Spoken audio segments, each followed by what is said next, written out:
एक होता है तीतर गुलाम, सुना होगा आपने तीतर गुलाम, बहुत सारे लोग जानते हैं तीतर गुलाम होता है।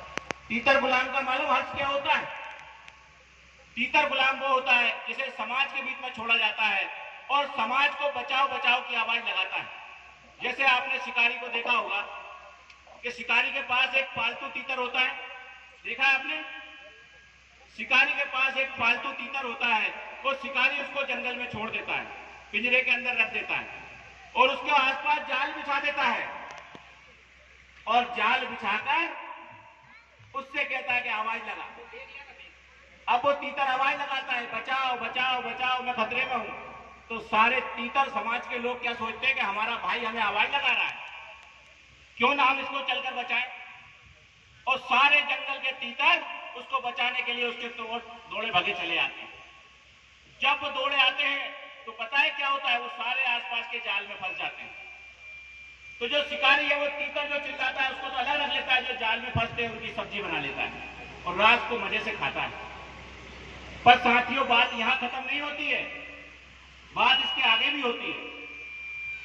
फिर शिकारी जाता है, फिर जाल में फंसाता है, फिर सब्जी बना के खा जाता है, पका लेता है, ये क्रम चलता रहता है।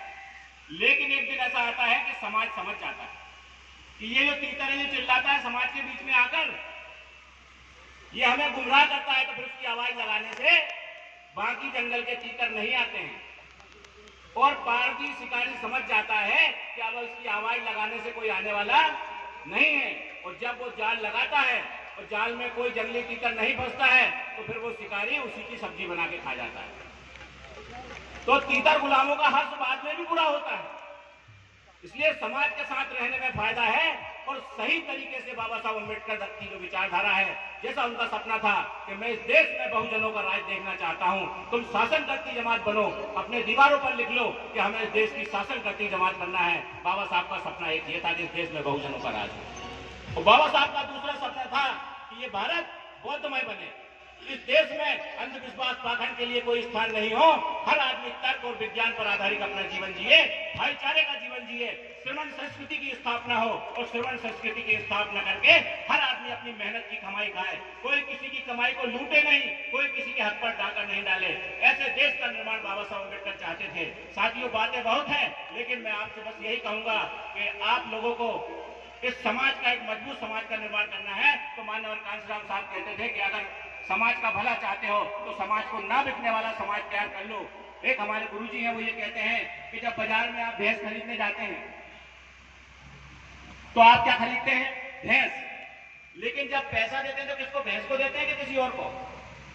जब आप बाजार में भैंस खरीदने जाते हैं तो पैसा भैंस को देते हैं कि दलाल को? किसको देते हैं बताइए? आपने कभी भैंस खरीदी नहीं खरीदी? मतलब बिकी भैंस और पैसा कौन गिन रहा है? दलाल। तो समझ लेना साथियों, हमारे समाज में भी दिखता समाज है लेकिन पैसे दलाल गिनते हैं, इन पर नजर रखिए। यही कहकर मैं अपनी बात समाप्त करूंगा।